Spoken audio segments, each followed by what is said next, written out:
Hi guys, welcome back to my channel. So in this video, I'm going to basically catch up on my pregnancy updates. I believe the last one I filmed was like my 6 months. So in this video, I'm going to do my 7th and 8th month symptoms, I guess you could say. So let's just go ahead and get started.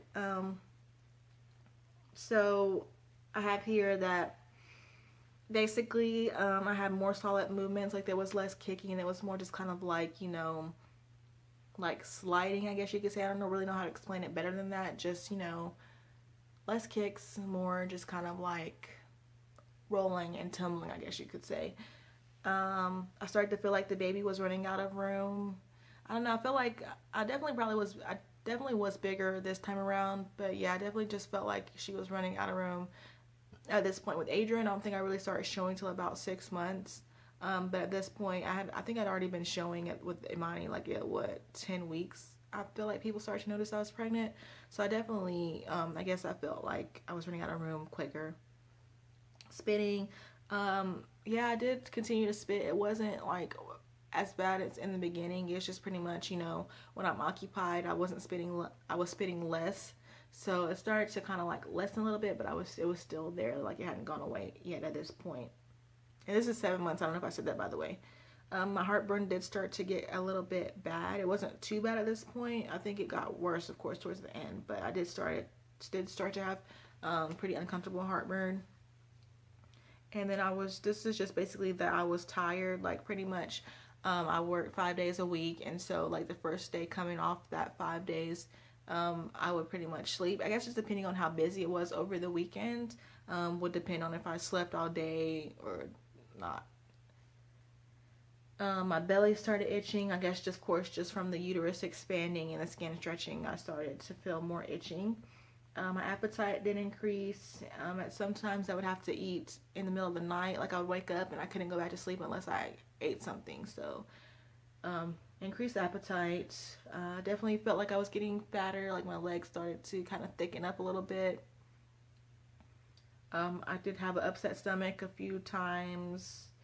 I basically already mentioned this. I started like you know, when you first get pregnant, if you ever feel like exhausted, your first trimester, I feel like that feeling started to come back. Not like you know, not like exhausted and sick, just kind of like really exhausted, like just tired.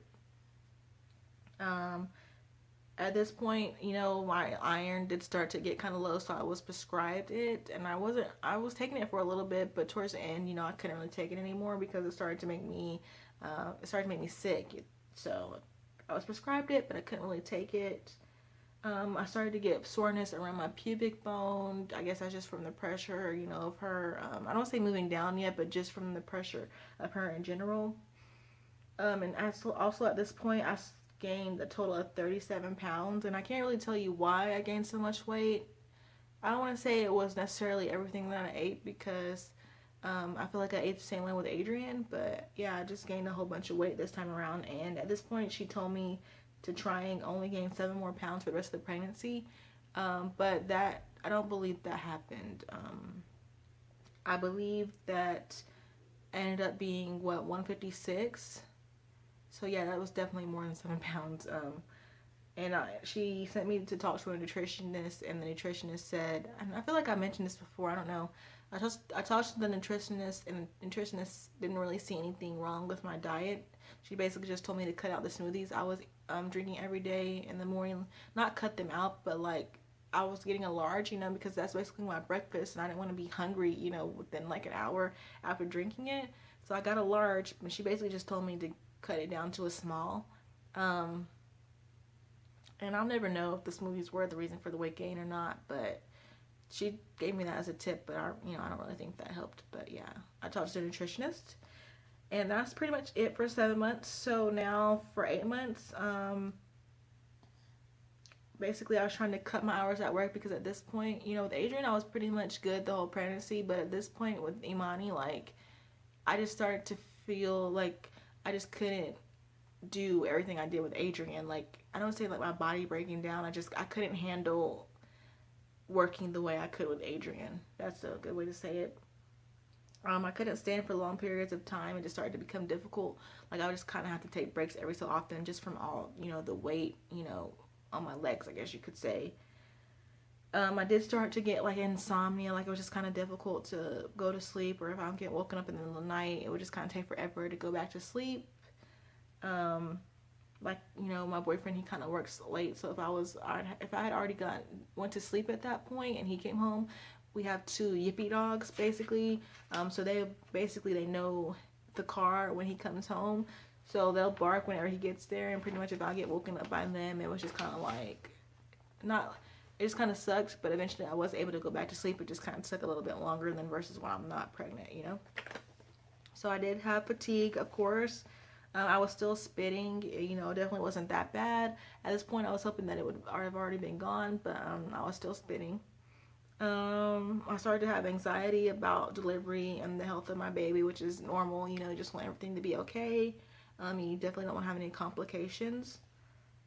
Did start, I mean, I'd had back pain already, but still I had back pain, and it was mainly on my left side. I feel like, I don't know, I feel like the way she was in there, she was kind of like on my right, and I don't know if to balance it out, my pain was ended up being on the left, but I just have here that I had pain mainly on the left side, and I was still having Braxton Hicks contractions. I felt also like my body rhythm was changing. Like I'm pretty much around here, we pretty much sleep in, which is gonna have to change really soon. But I started feeling my body, like, what is it called, your circadian rhythm change, I guess you could say. And I started waking up consistently, and like at like 7:30 in the morning, like I would be up, and that's pretty much it. Like I didn't really want to, I felt like, I don't want to say I felt rested, but I was good to go. Like I could get up and go about my day, and if I need to take a nap later on, then I could do that. The nesting started. I just found myself like organized in different rooms, and I feel like, I don't know if nesting ever like truly goes away, or if it just kind of wears off, you know, after some point after your pregnancy. But I still feel like I'm nesting. Like I can't deal with clutter. Like the first thing I do when I get up in the morning, if I'm not like super hungry, is like I have to straighten everything up. So I did kind of have anxiety at this point. We didn't have the baby stuff yet, so I did have anxiety about not having anything, because I didn't want her to like just all of a sudden come, and we didn't have anything ready for her. But we did end up getting stuff before she came. And I just also felt like a connection between me and Imani. Like I feel like, you know, I would notice when it was like I had gone a little bit without her moving, and I feel like as soon as I thought about her not moving, she would start moving. So I just kind of felt like we had a connection, if that makes sense. And then also at this point, I started to feel pretty miserable. Like, I don't know, I just, you know, it's just, you know, going to work, coming home, you know, taking the dogs out, just I guess everyday life, I was just starting to feel like pretty much beat up and run down. So yeah, that was my 7th and 8th month pregnancy symptoms. If you guys have any questions or anything like that, of course, leave those down below. And as always, I will see you guys in my next video. Bye.